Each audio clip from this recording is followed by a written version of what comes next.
بسم الله الرحمن الرحيم طه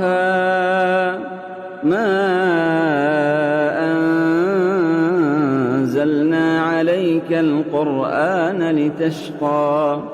إلا تذكرة لمن يخشى تنزيلا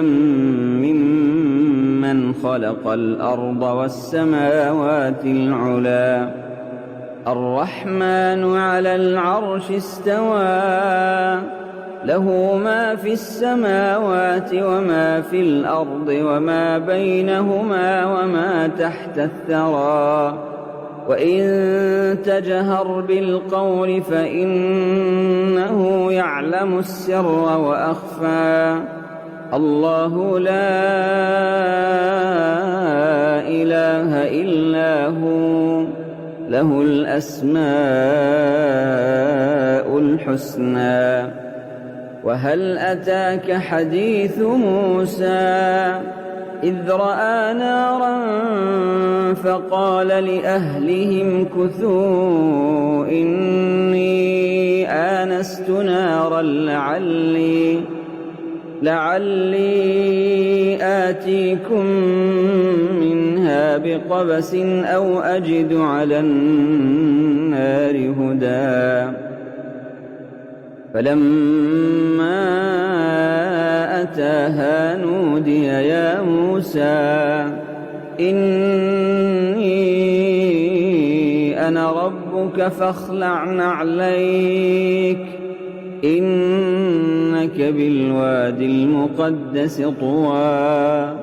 وأنا اخترتك فاستمع لما يوحى إنني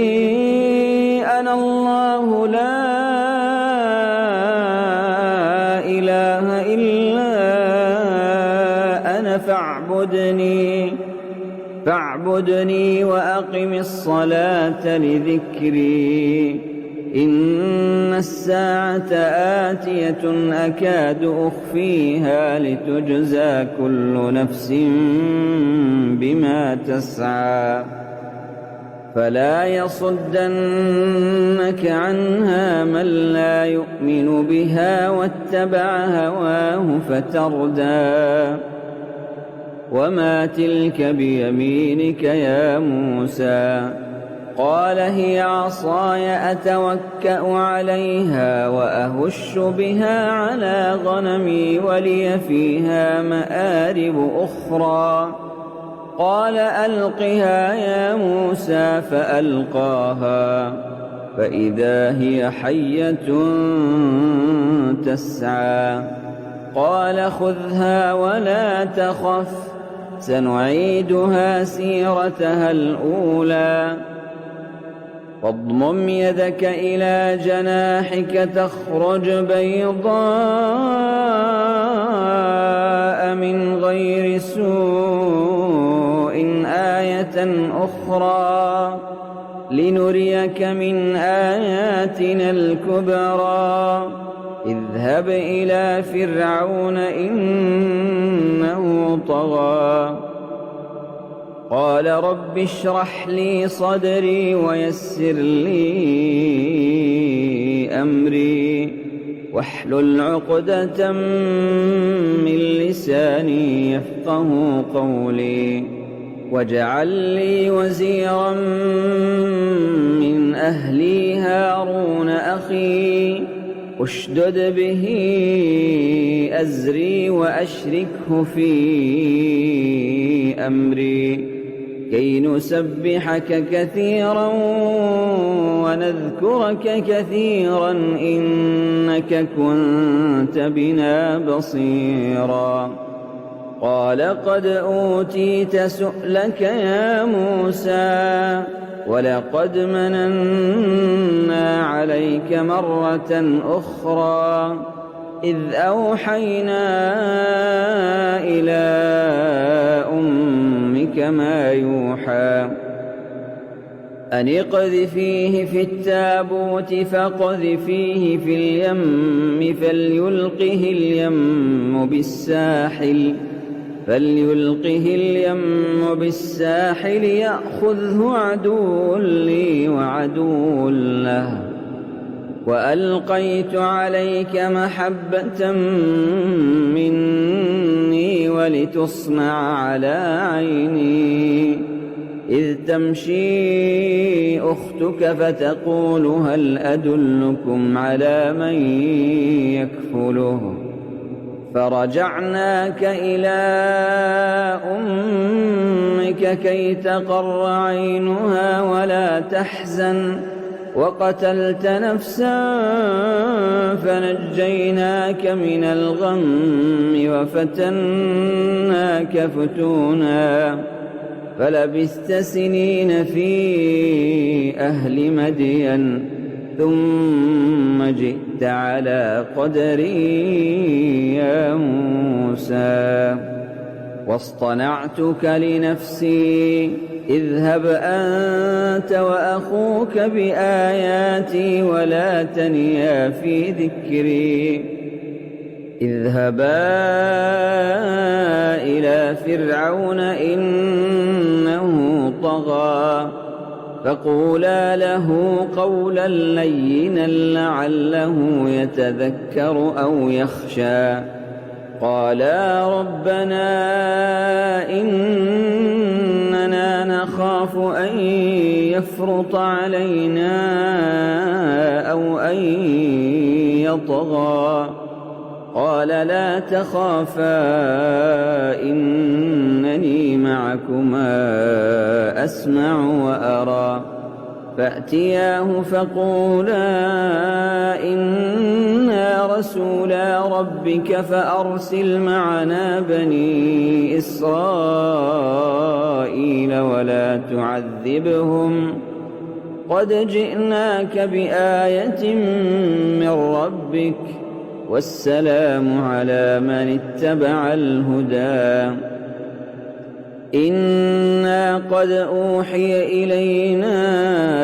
أن العذاب على من كذب وتولى.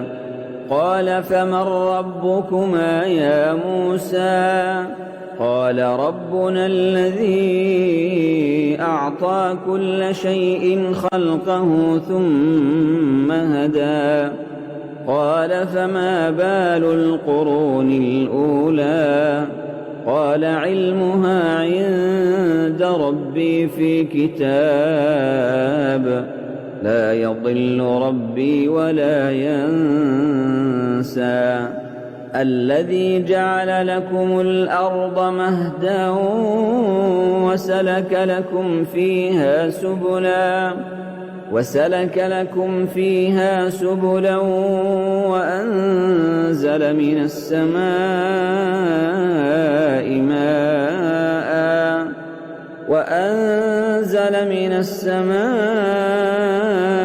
ماء فأخرجنا به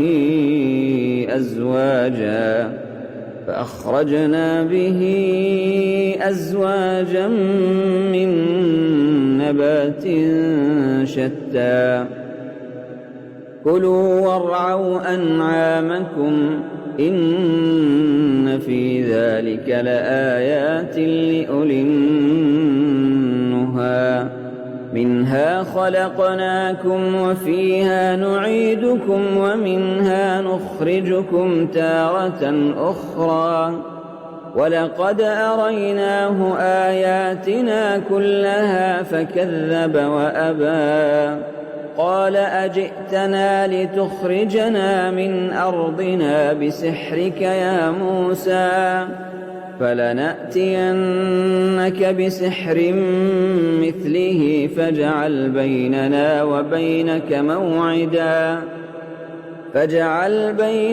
وبينك موعدا لا نخلفه نحن ولا أنت مكانا سوى. قال موعدكم يوم الزينة وأن يحشر الناس ضحى. فتولى فرعون فجمع كيده ثم أتى. قال لهم موسى ويلكم لا تفتروا على الله كذبا فيسحتكم بعذاب وقد خاب من افترى فتنازعوا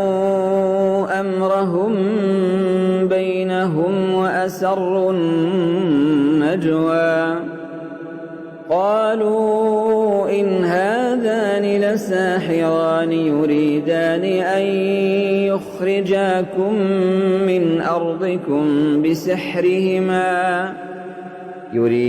أن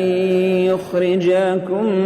من أرضكم بسحرهما ويذهبا بطريقتكم المثلى فأجمعوا كيدكم ثم أتوا صفا وقد أفلح اليوم من استعلى قالوا يا موسى إما أن تلقي وإما أن نكون أول من ألقى قال بل ألقوا فإذا حبالهم وعصيهم يخيل إليه من سحرهم أنها تسعى فأوجس في نفسه خيفة موسى قلنا لا تخف إنك أنت الأعلى وألق ما في يمينك تلقف ما صنعوا إنما صنعوا كيد ساحر ولا يفلح الساحر حيث أتى فألقي السحرة سجدا قالوا آمنا برب هارون وموسى قال آمنتم له قبل أن آذن لكم إنه لكبيركم الذي علمكم السحر فلأقطعن أيديكم وأرجلكم من خلاف ولأصلبنكم في جذوع النخل ولتعلمن أينا أشد عذابا وأبقى قالوا لن نؤثرك على ما جاءنا من البينات والذي فطرنا فاقض ما أنت قاض إنما تقضي هذه الحياة الدنيا إنا آمنا بربنا ليغفر لنا خطايانا وما أكرهتنا عليه من السحر والله خير وأبقى إنه من يأت ربه مجرما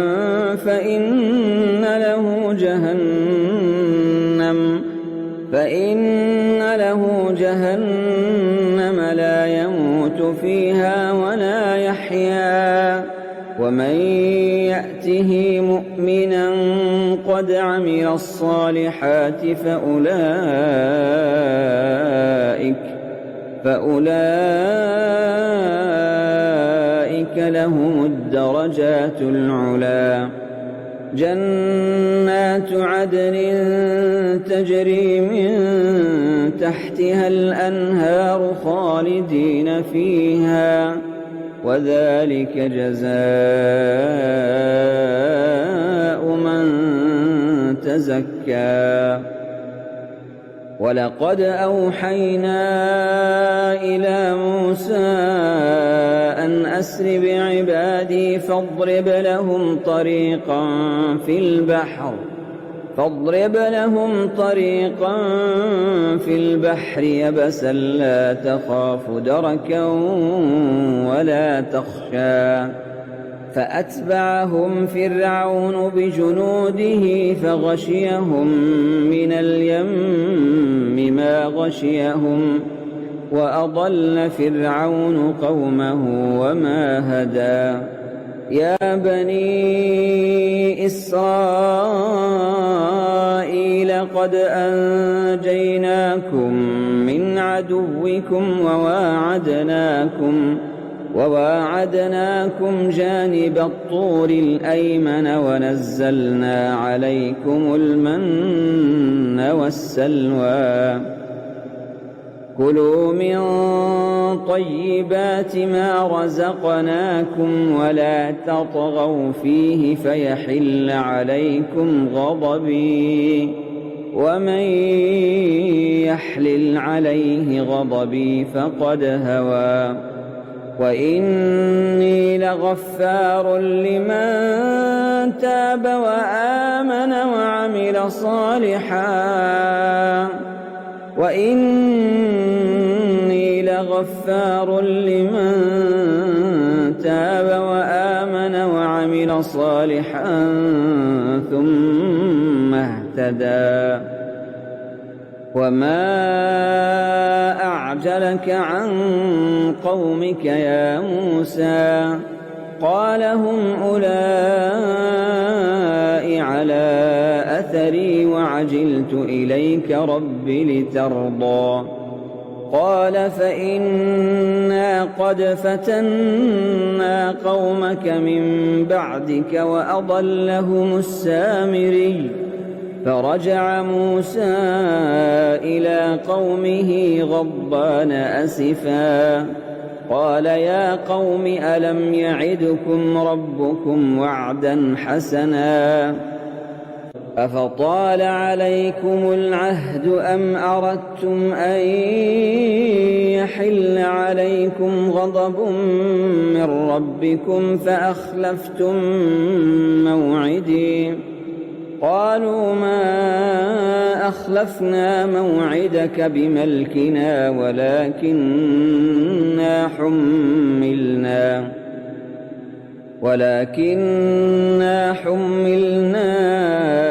أوزارا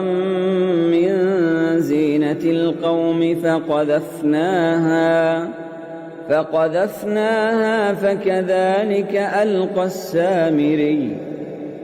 فأخرج لهم عجلا جسدا له خوار فقالوا هذا إلهكم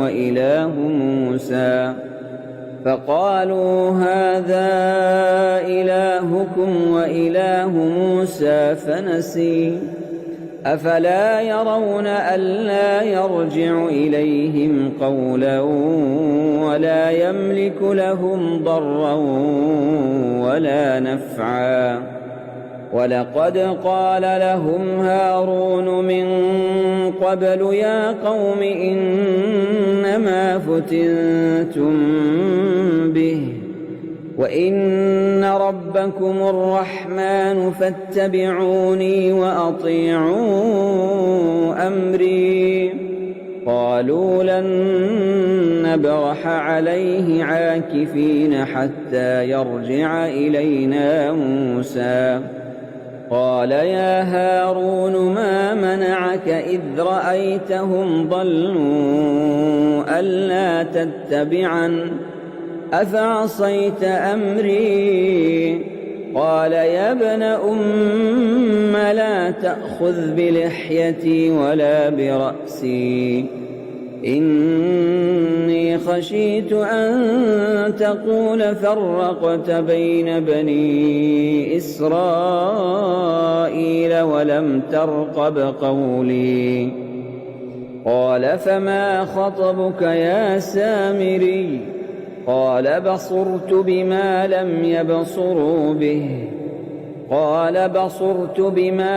يبصروا به فقبضت قبضة من أثر الرسول فنبذتها وكذلك سولت لي نفسي. قال فاذهب فإن لك في الحياة أن تقول لا مساس وإن لك موعدا لن تخلفه وانظر إلى إلهك الذي ظلت عليه عاكفا لنحرقنه ثم لننسفنه في اليم نسفا. إنما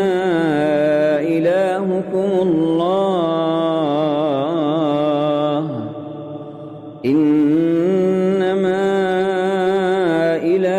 الله الذي لا إله إلا هو وسع كل شيء علما. كذلك نقص عليك من أنباء ما قد سبق وقد آتيناك من لدنا ذكرا. من أعرض عنه فإنه يحمل يوم القيامة وزرا خالدين فيه وساء لهم يوم القيامة حملا. يوم ينفخ في الصور ونحشر المجرمين يومئذ زرقا يتخافتون بينهم إن لبثتم إلا عشرا. نحن أعلم بما يقولون إذ يقول أمثلهم طريقة إن لبثتم إلا يوما. ويسألونك عن الجبال فقل ينسفها ربي نسفا فيذرها قاعا صفصفا لا ترى فيها عوجا ولا أمتا. يومئذ يتبعون الداعي لا عوج له وخشعت الأصوات للرحمن فلا تسمع إلا همسا. يومئذ لا تنفع الشفاعة إلا من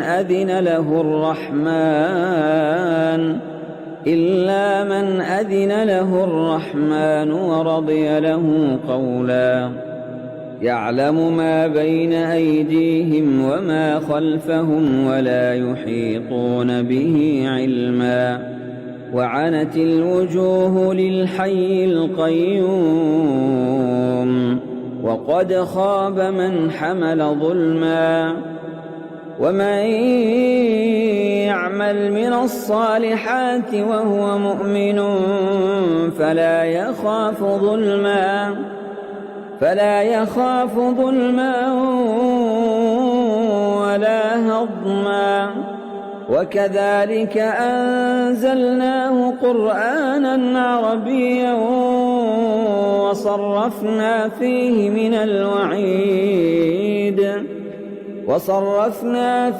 من الوعيد لعلهم يتقون أو يحدث لهم ذكرا. فتعالى الله الملك الحق ولا تعجل بالقرآن من قبل أن يقضى إليك وحيه وقل رب زدني علما. ولقد عهدنا إلى آدم من قبل فنسي ولم نجد له عزما. وإذ قلنا للملائكة اسجدوا لآدم فسجدوا إلا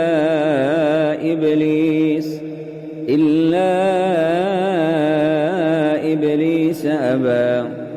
فقلنا يا آدم إن هذا عدو لك ولزوجك إن هذا عدو لك ولزوجك فلا يخرجنكما